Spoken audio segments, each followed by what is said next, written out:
Welcome to Cutscene Controller. I'm Ketchup, and together we'll be running you through the journey of various Mortal Kombat characters. Now, much like MK11's villain, Kronika, I will be controlling time, pausing, fast-forwarding, and rewinding at key moments to fill you in on everything there is to know about each character's story. And of course, for episode 1, it's fitting that we do none other than Scorpion.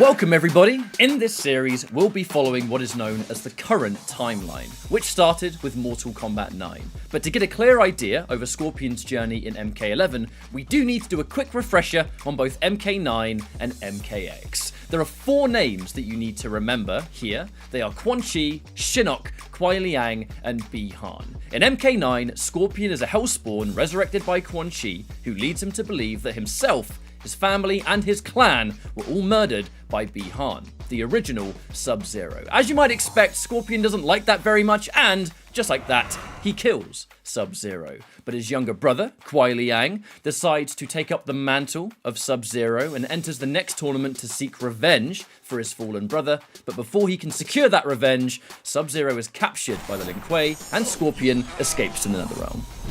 Scorpion's story picks back up a few years later in MKX, where his soul is restored by Raiden. Now, no longer one of Quan Chi's revenants, he takes back up his human name, Hanzo Hasashi, and he revives his clan, the Shirai Ryu, to serve Earthrealm. He makes peace with Sub-Zero, as Sub-Zero reveals that it was in fact Quan Chi responsible for the death of himself, his family, and his clan. Scorpion seeks revenge, but just before he can deliver the killing blow to Quan Chi, Shinnok is released, who attempts to destroy Earthrealm. But things don't quite work out for Shinnok, and now you're all up to speed, let's get into it. Now we enter the beginnings of Mortal Kombat 11, essentially where MKX left off. It's important to note, Kronika, who is the game's antagonist, has a plan to rewrite the sands of time, reverting many of the events that take place, and saving her son, Shinnok, who doesn't get treated all too well. The old Cyber Lin Kuei factory. Alright, pause it right there. Fire and Ice. Seems to be a reference to the cancelled sequel to Shaolin Monks, that co-op adventure game. Scorpion and Sub-Zero were going to be the main characters of that. And Fire and Ice was, at the very least, the prototype title, but obviously didn't happen. Now, Sector's returned and reactivated it. Scorpion and Sub-Zero are now working together. What's happened is that Sector is bringing back the Cyber Lin Kuei. He's building an army for Kronika of cyberized Lin Kuei warriors, one of which being Frost, who is a character we haven't seen in many, many years, and then Cyrax. Cyrax is your inside man? He was converted against his will. If we disable the behavior inhibitors that control him, He will turn on Sector. focus on disabling Cyrax. He's the key. I'm going to fast forward here. Cyrax is able to be reprogrammed, and when he is reprogrammed, he's able to help them both get Sector out of there, and then at the same time, destroy the facility. It's a cool little cutscene. This, unfortunately, is where we see Cyrax at an end, and he just takes himself out. But this is the beginning of the end of the Cyber Lin Kuei assembly, which was the entire purpose in the first place. From here, Scorpion is tasked with finding transportation of Earthrealm's warriors to cross the Netherrealm. He does this by finding Charon, the ferryman of Netherrealm souls, but he finds a little more than he bargained for. It looks like Charon is home. Perhaps hosting some unwelcome guests. There is a little bit of danger taking place, because here comes Devora, was able to get to Charon first. Now you must suffer.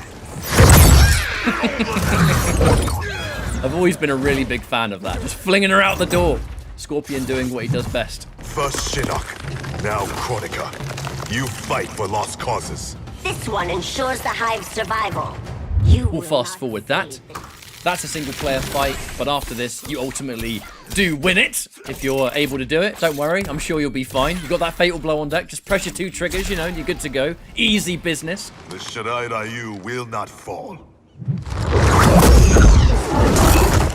this is where Scorpion finally gets to experience the kind of clash of timelines. There's a common theme in this game is old and new kind of go hand in hand and they fight each other all the time. This is where Scorpion fights Hanzo Hasashi. And let me just fast forward to where we started.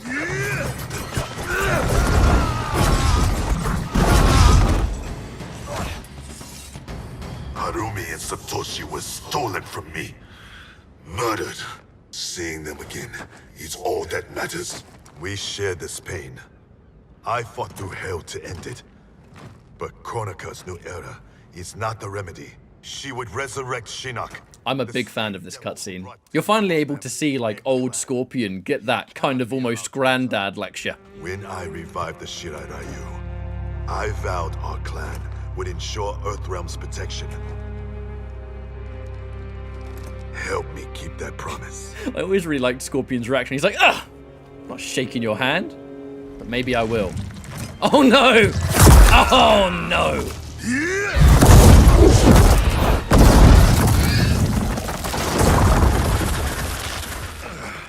Unfortunately, there was a little bit of poison, perhaps. The new Shirai Ryu are worthy. It's heart, not blood, that makes them warriors. That's the quote. It's heart that makes them warriors. And that's his dying words. And it's almost kind of fitting that the next scene we get to see the fire garden, the Shirai Ryu fire garden. Almost a little bit of memorial, perhaps. And here comes young Scorpion, previous Scorpion. Wrong Scorpion. This cannot be good. Get Raiden. I like this cutscene because they just don't trust him. They do not trust him at all. He is dead.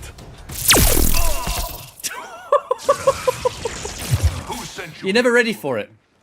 You're never ready for it. He wins the fight, and he's like, right, we're going to talk about things. And then zap! Grandmaster Hasashi Taken out. sent you. I honor his dying wish.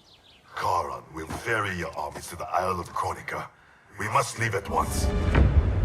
So, after a rather extended period of Scorpion convincing everyone to believe him, the Earthrealm warriors begin their attack on Kronika's keep. Now, in the closing moments of Mortal Kombat 11, Scorpion is seen kicking ass and taking names, but he actually doesn't have much bearing to the game's story from this point onwards. This is where we're going to transition over to Scorpion's MK11 arcade ending. Come. It is time to die.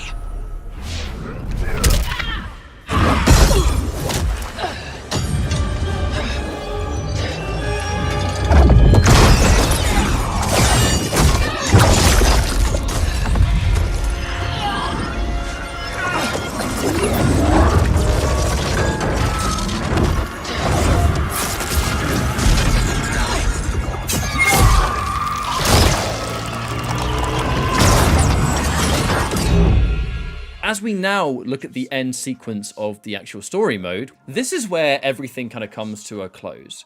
Scorpion promised himself and his future self that he wouldn't seek only revenge. He wouldn't constantly be stuck to the past.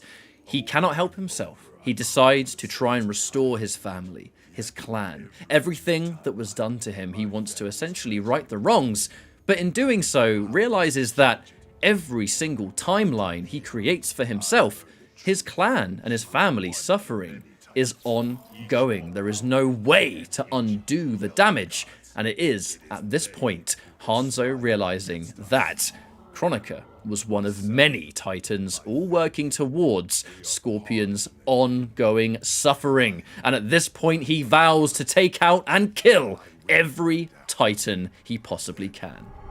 I will have vengeance.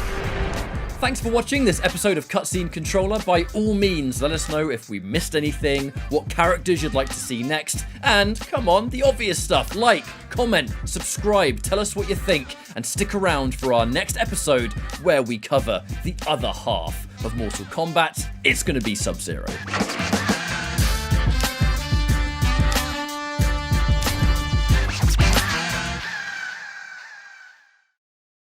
PlayStation